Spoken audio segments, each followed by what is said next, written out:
Hola a todos, mi nombre es José Cruz, yo soy residente de segundo año de Medicina Interna y les quiero dar la bienvenida a esta nueva sesión del Rincón del Residente. ¿Alguna vez se han tenido que enfrentar a un paciente con lupus eritematoso sistémico en el servicio de urgencias porque presenta algún tipo de manifestación más allá de la que normalmente tiene el paciente? Probablemente están ante un flare lúpico. Quizás han sentido dudas en cuanto a cómo abordarlo, cómo diagnosticarlo y cuál sea su manejo ideal. Estos son pacientes que pueden tener complicaciones e incluso desenlaces fatales. Así que la idea es que en este video abordemos la definición, su diagnóstico, cómo abordarlo de manera inicial y algunas generalidades sobre su tratamiento.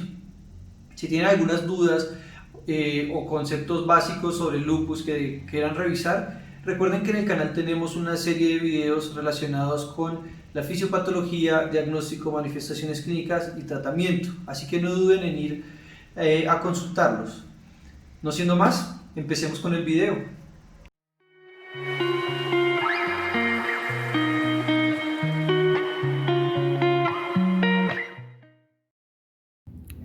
El tema del que vamos a hablar hoy es flare lúpico y la idea es que hagamos un breve recuento de qué es el lupus eritematoso sistémico para entrar en contexto. Posteriormente definamos un flare lúpico, miremos cómo se hace su diagnóstico, el abordaje inicial y su manejo en cuanto a las generalidades. Entonces recordemos que el lupus eritematoso sistémico es el prototipo de enfermedad autoinmune sistémica que va a estar mediada por autoanticuerpos y por inmunocomplejos.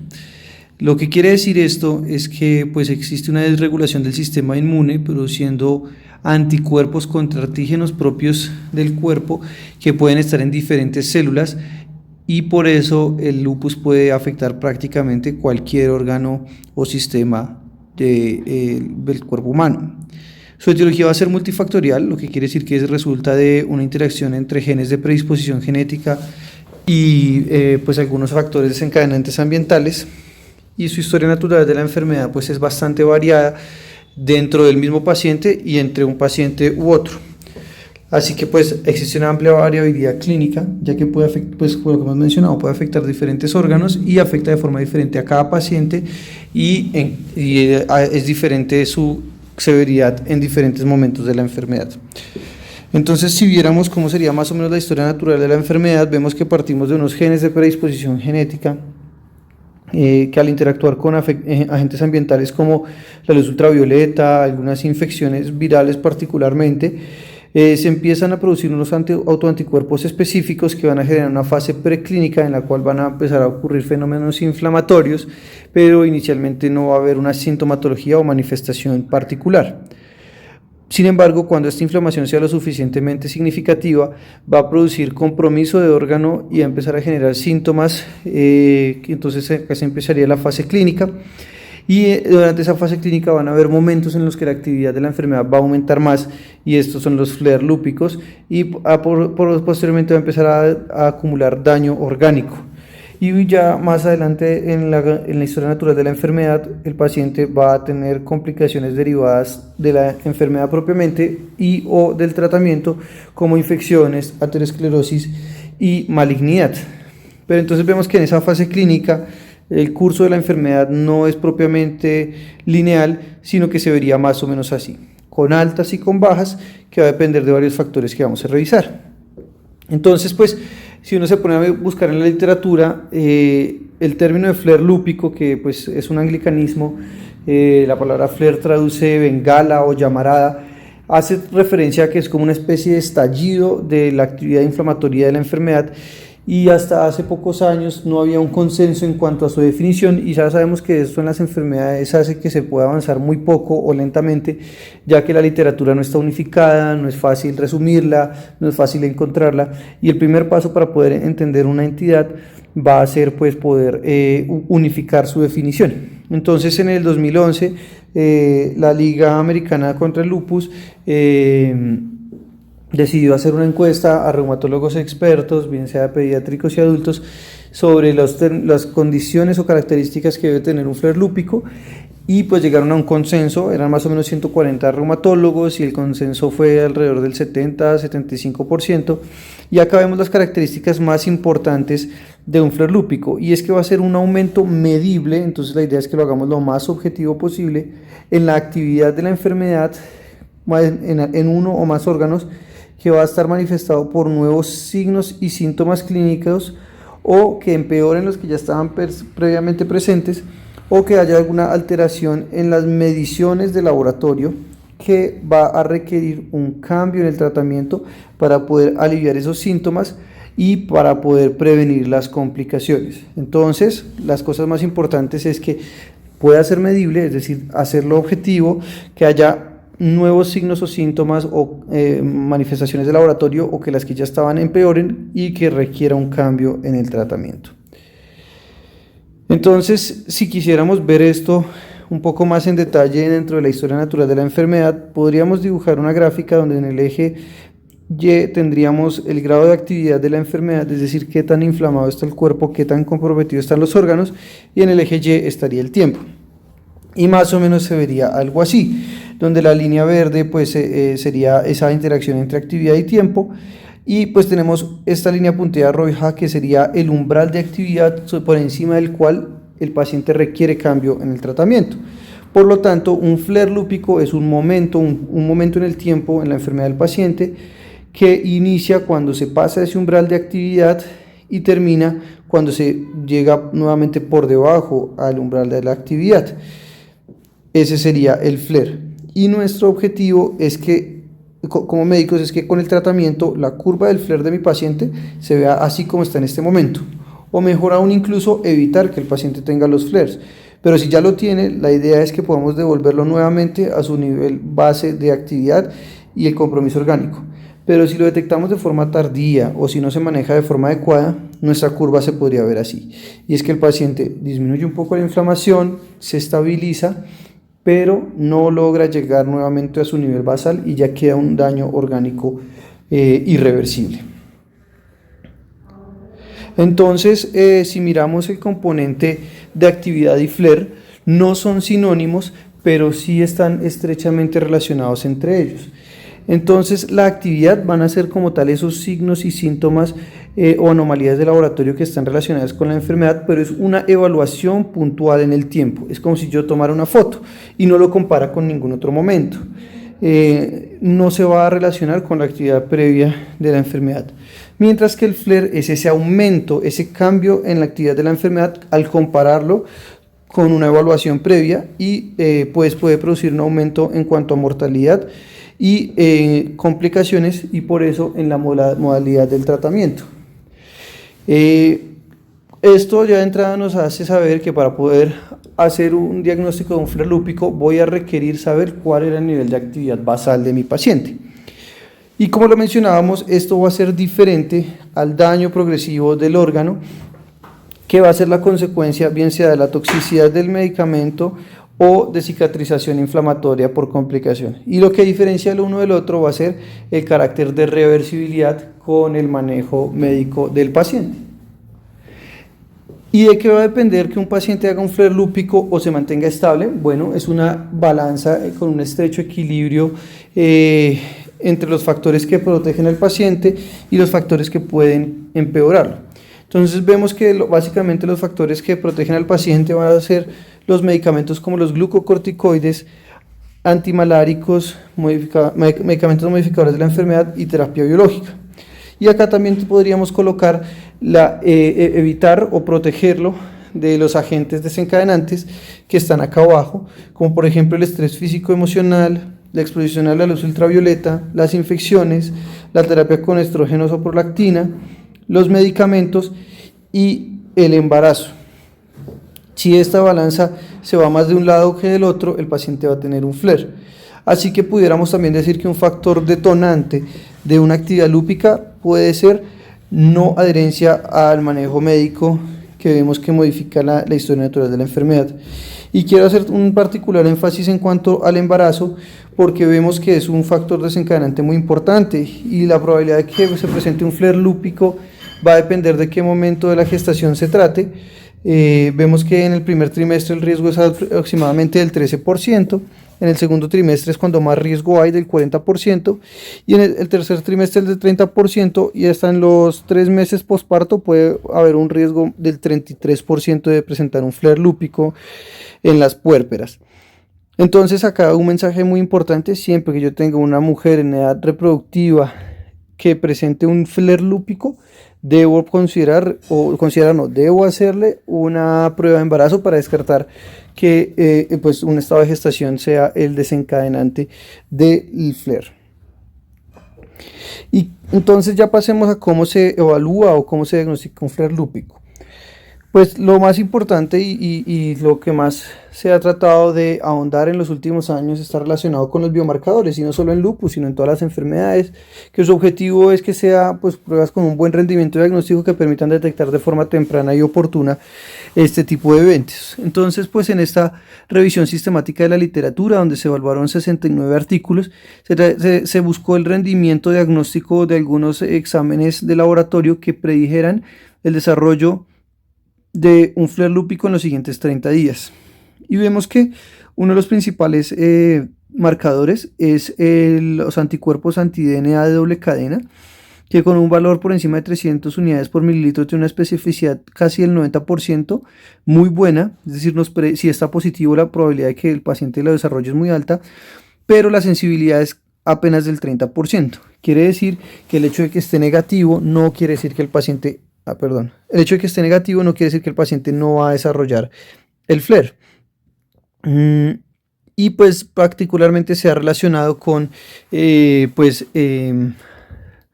desenlaces renales.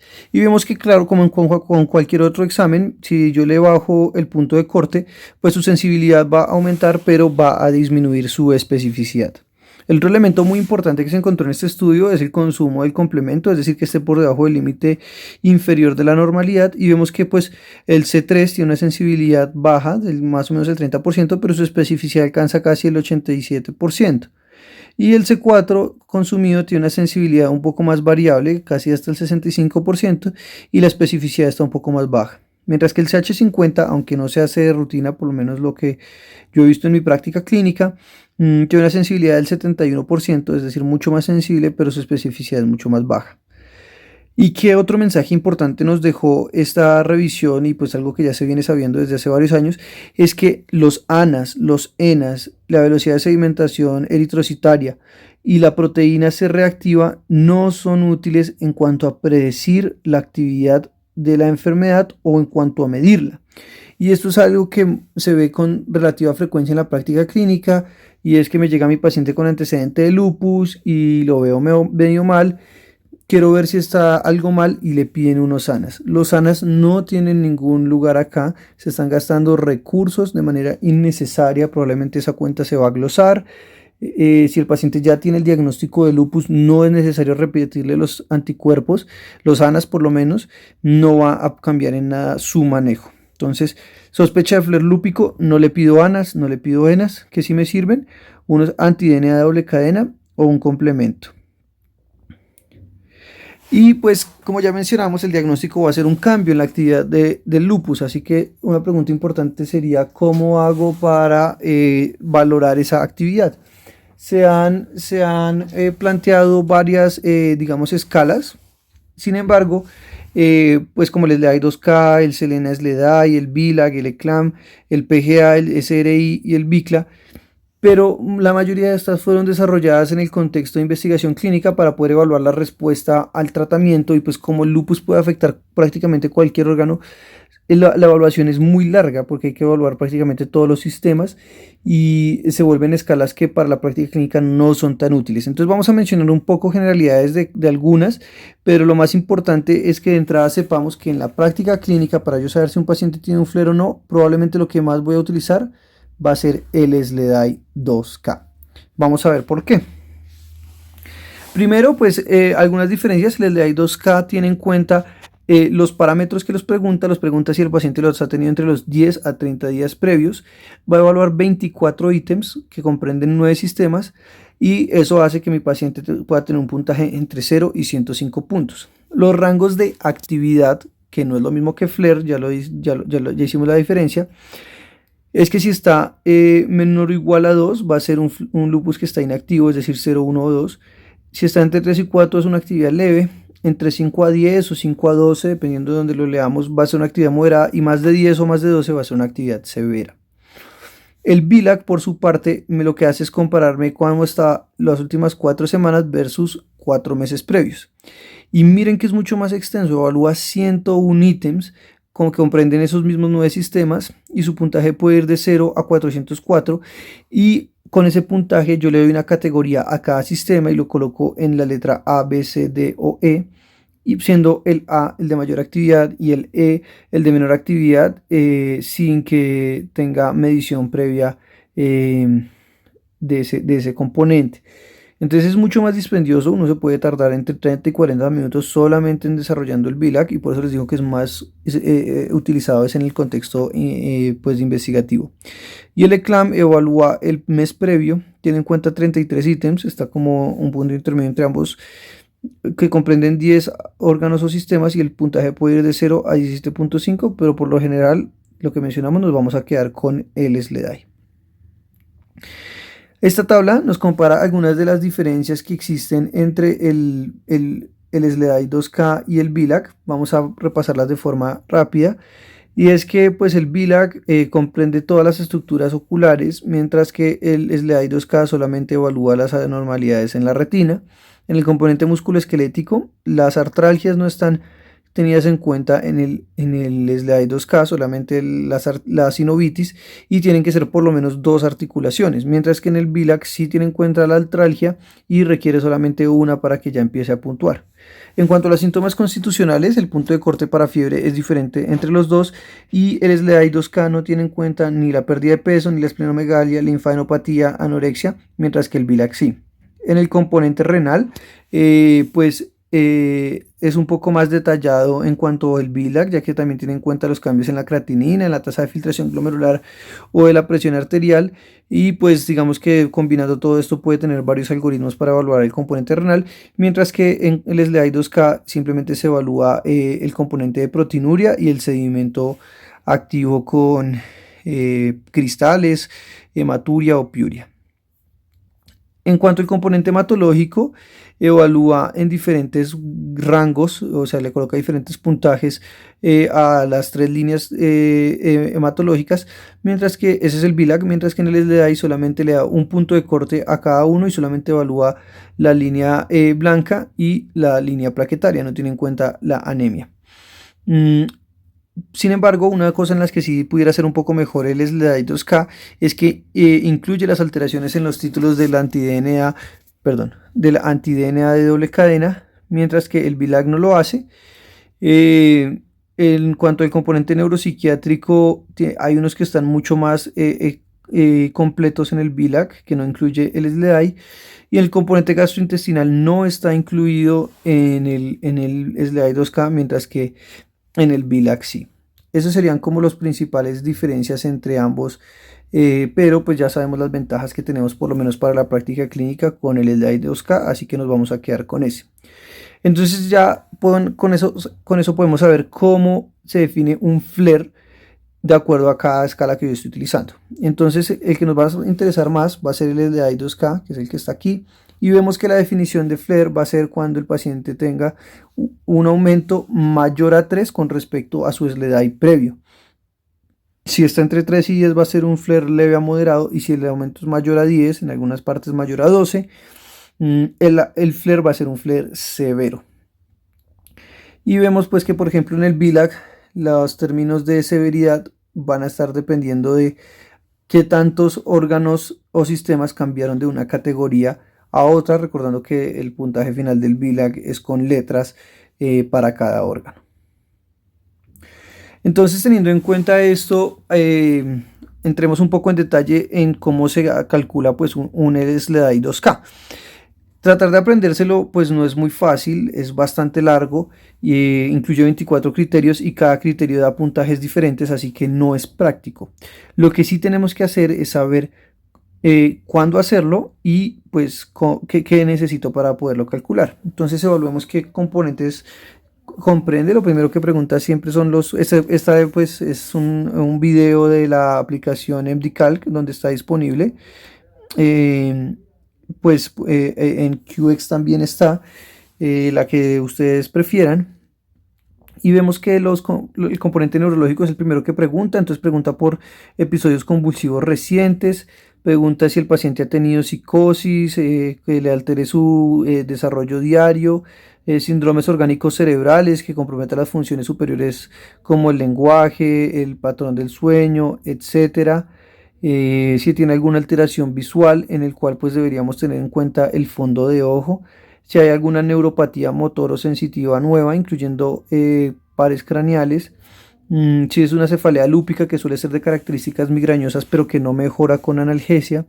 Una ACV de nuevo que no sea por aterosclerosis.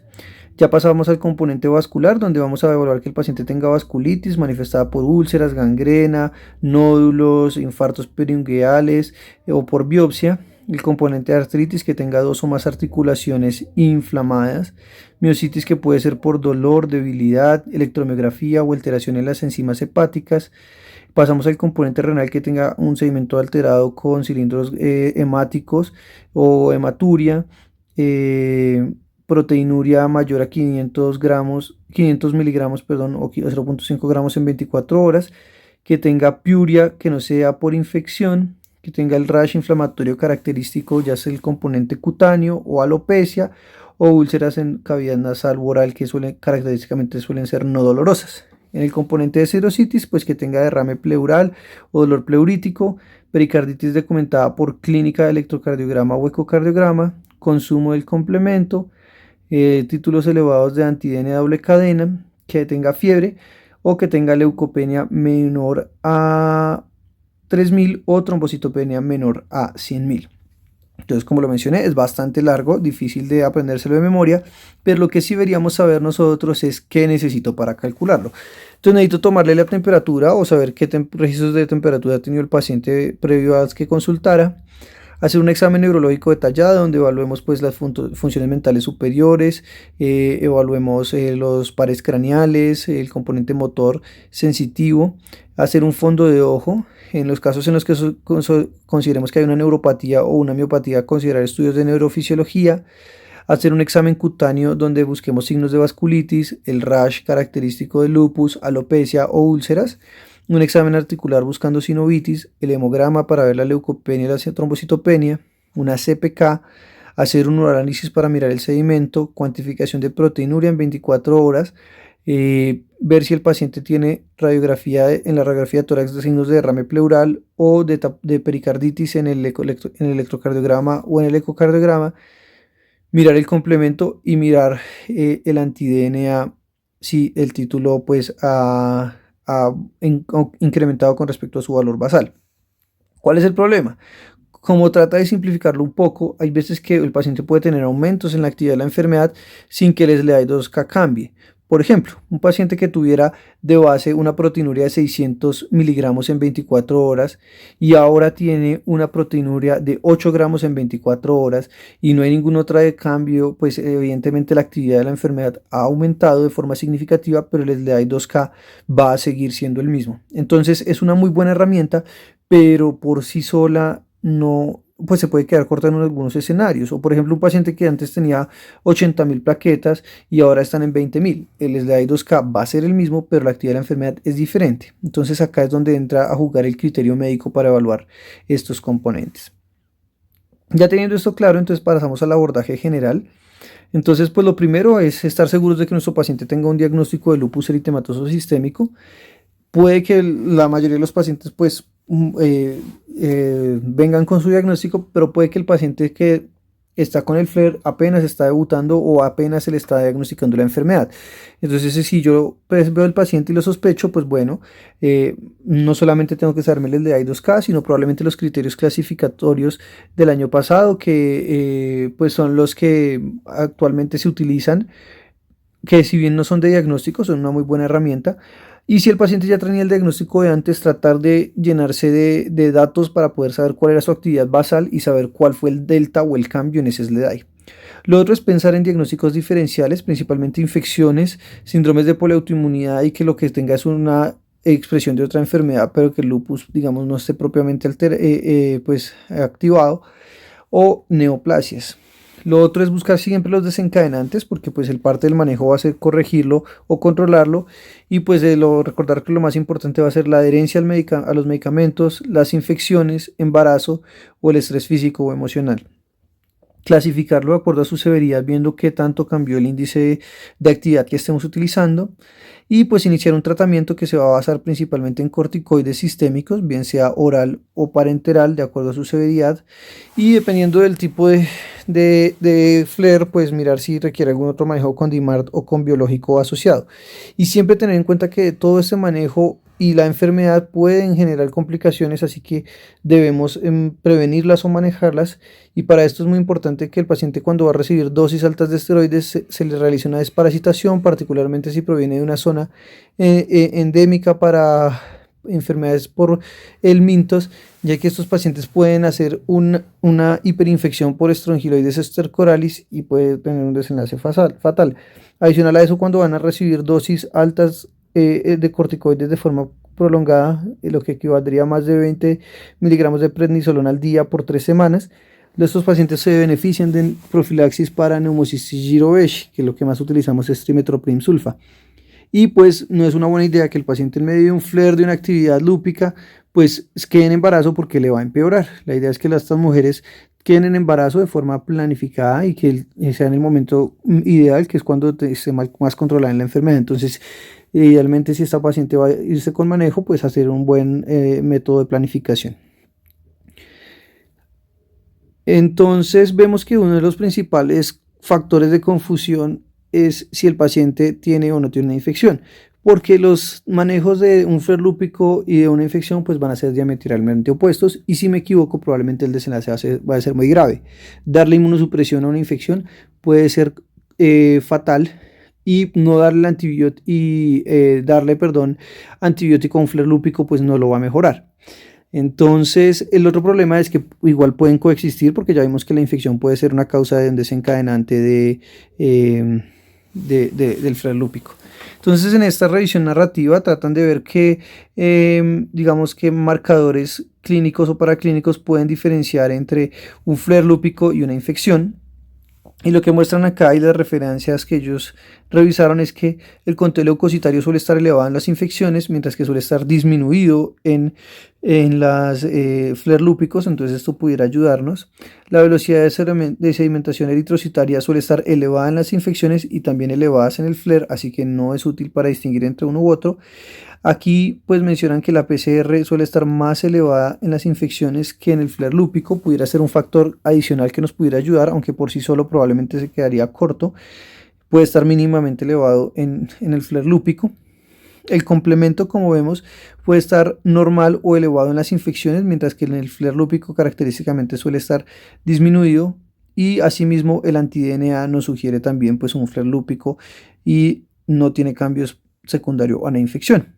Algunos otros marcadores inflamatorios específicos que pues acá mencionan que puede estar elevados en ambos escenarios, como la procalcitonina, la interleuquina 6, la interleuquina 10, etc.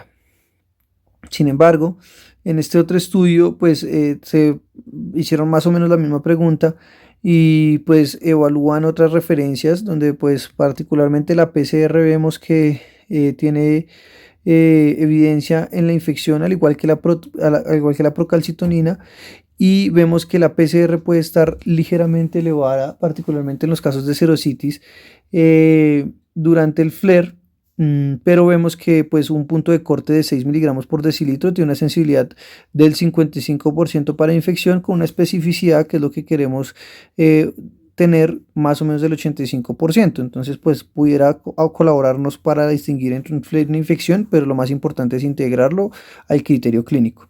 Y la procalcitonina mencionan acá un punto de corte de 0.38 nanogramos por mililitro, que vemos que su especificidad es mucho más alta comparado con lo que dicen pues en la referencia previa. Si pudiera ayudarnos el flare lúpico con la distinción, pues la procalcitonina, perdón, con la distinción entre flare lúpico e infección, que es un reto. Entonces ya para el tratamiento, la siguiente pregunta adicional a cuanto a la severidad del flare es cuál es el órgano o cuáles son los órganos que están predominantemente afectados, ya que pues hay unos que vamos a ser más agresivos con el tratamiento porque pueden ser más mortales o pueden dejar mayor secuela, mayor discapacidad. Y también porque dependiendo del órgano que esté afectado va a haber mayor o menor evidencia de los diferentes tratamientos, entonces debe serse muy individualizado dependiendo de cada caso. Entonces, revisando pues a grandes rasgos en cuanto a los flares, que es el predominio de manifestaciones cutáneas, pues en esta referencia refieren que si es leve, pues utilizar protector solar y corticoides tópicos o inhibidores de la calcinurina tópicas, y si no hay respuesta, adicionar hidroxicloroquina. Sin embargo, como revisaron ustedes en el video que tenemos de lupus en el canal, probablemente este algoritmo estaría ya más simplificado porque de entrada prácticamente todos los pacientes con lupus deberían tener antimalárico, así que este paso pues ya estaría hecho desde un comienzo. Pero si el flare es moderado a severo o hay otra actividad en algún otro órgano adicional, deberíamos entrar de una vez con el corticoide tópico, el protector solar, el antimalárico, considerar el uso de corticoide sistémico, y si no hay respuesta, pasar a utilizar metotrexate, que tiene buena actividad en piel siempre y cuando no hayan contraindicaciones. Si con esto la respuesta no es favorable, considerar pues el uso de medicamentos de segunda línea como mofetilmicofenolato, el belimumab, retinoides, talidomida, dapsona, todo esto con un poco menos de evidencia, y ya para este punto probablemente tenemos el paciente en valoración por parte del reumatólogo, y pues en el caso pues de las manifestaciones cutáneas también el dermatólogo. En cuanto a las manifestaciones articulares, si es leve, se le puede dar al paciente un ciclo corto de AINES, recordando que pues aumentan el riesgo de complicaciones, entonces siempre pues promover una buena hidratación, gastroprotectores, etcétera. Y el antimalárico, que como ya mencionamos, la idea es que todos los pacientes tengan o no tengan flare deberían estar en manejo con antimalárico porque previene la aparición de flares. Si la actividad es moderada, le podemos adicionar corticoide a dosis bajas y considerar el uso de metotrexate, que también tiene buen efecto a nivel de las manifestaciones articulares. Y si ya es severa o refractaria, considerar el uso de anticuerpos monoclonales como el belimumab o el rituximab, y como ya lo mencionamos, esto ya es rol del reumatólogo. Para las manifestaciones neuropsiquiátricas, que es probablemente una de las más peligrosas, pues lo primero es que debemos descartar que las manifestaciones sean secundarias a otra cosa, descartar que el paciente tenga infección a nivel del sistema nervioso central, con trastornos metabólicos o efectos adversos de medicamentos. Si hay alguna causa secundaria, se tiene que manejar primero eso, y si no, pues pasaríamos a ver qué fenotipo tiene, y es más, lo diríamos más en cuanto a procesos inmunitarios y procesos trombóticos, ayudados pues por imágenes y por probablemente también la punción lumbar. Entonces pues una resonancia contrastada, angiotac, angioresonancia, etcétera. Nos guiamos por parte del servicio de neurología y evaluamos los glucocorticoides más azatropina si la manifestación es de predominio inmunitaria y el grado de actividad es de leve a moderado, o en casos graves deberíamos considerar ciclofosfamida o rituximab en casos de resistencia. Y si el componente es más trombótico, pues se debe dar manejo antiagregante o anticoagulante dependiendo pues de la entidad. Estos casos suelen ser dramáticos, suelen ser de difícil manejo, suelen ser un reto para el equipo clínico, y en la gran mayoría de los casos se utilizan dosis altas de corticoides de 500 a 1000 miligramos los primeros 3 días, y luego se dan dosis altas que son de prednisolona 1 miligramo por kilo al día, y se va haciendo un desmonte progresivo, y como ya lo mencionábamos, se le adiciona ciclofosfamida o rituximab.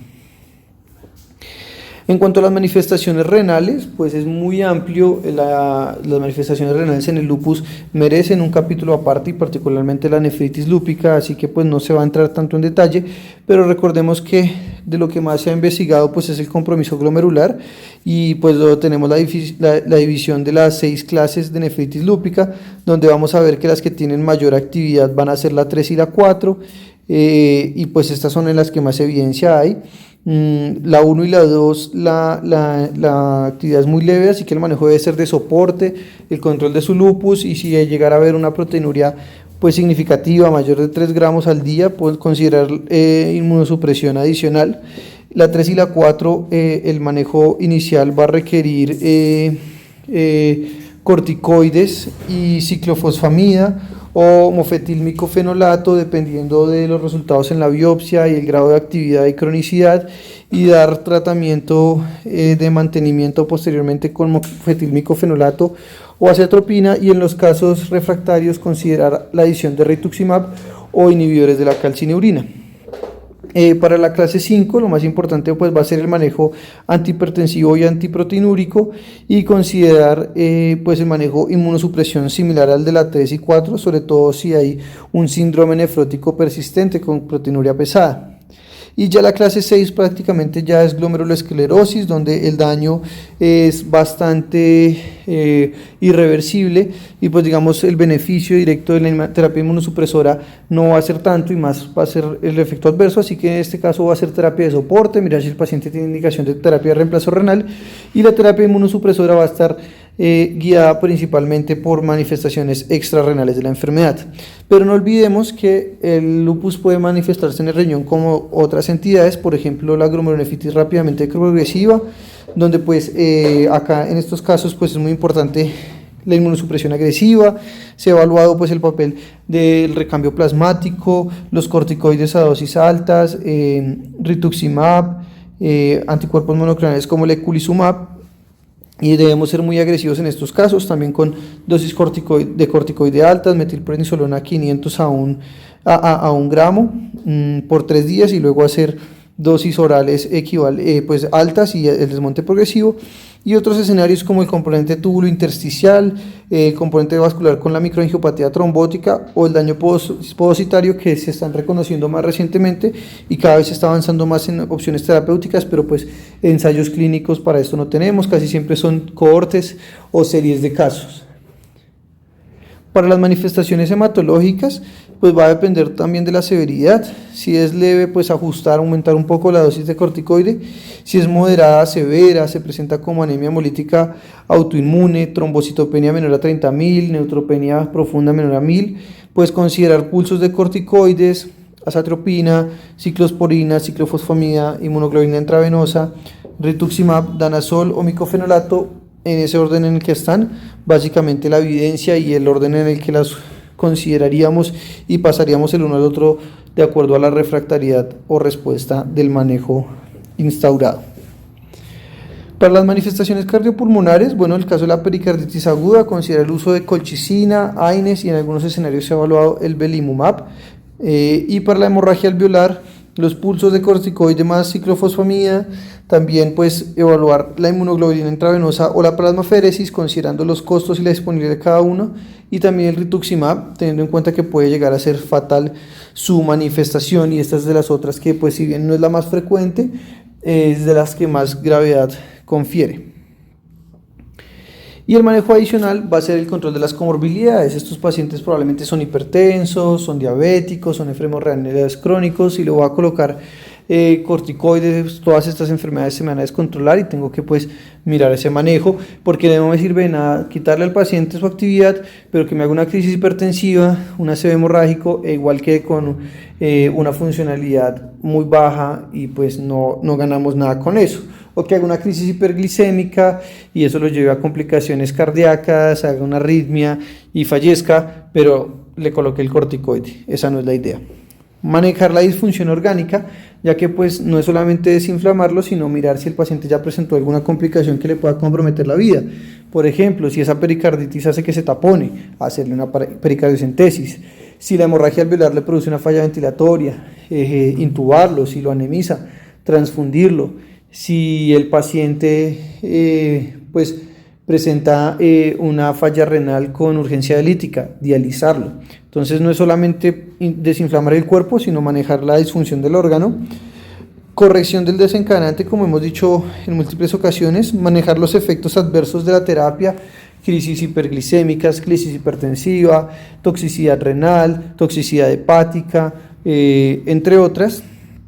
y hacer una adecuada planificación de la alta con una terapia inmunosupresora de mantenimiento, casi siempre con corticoides a dosis altas por vía oral, que se van a ir desmontando de forma progresiva para evitar la insuficiencia suprarrenal, y adicionar algún medicamento controlador de la enfermedad, ahorrador de corticoides tipo mofetilmicofenolato, azatioprina, dependiendo del órgano que esté comprometido.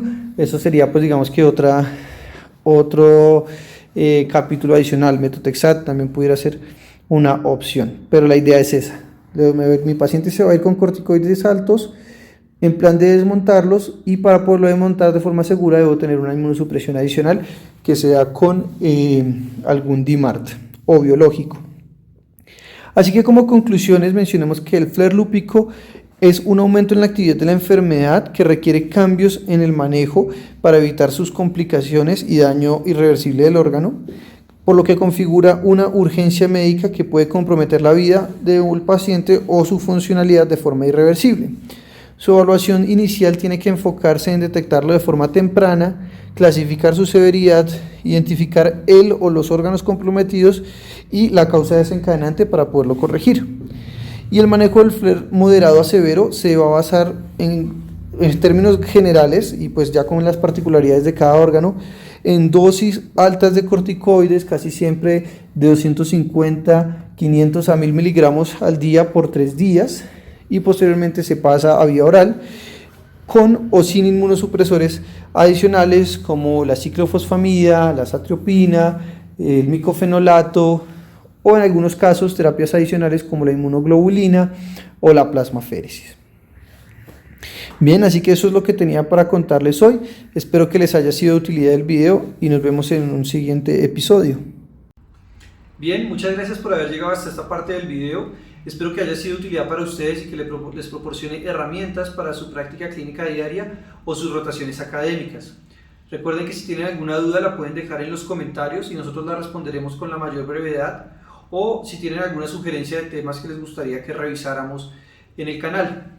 Si el video les gustó, no duden en darle like y suscríbanse al canal, denle click a la campanita para que no se pierdan nada de nuestro contenido, recordando que estamos subiendo de 2 a 3 videos semanalmente y que tenemos una página en Instagram @tutoríasmedicina interna. No siendo más, esto fue El Rincón del Residente, nos vemos en un siguiente episodio.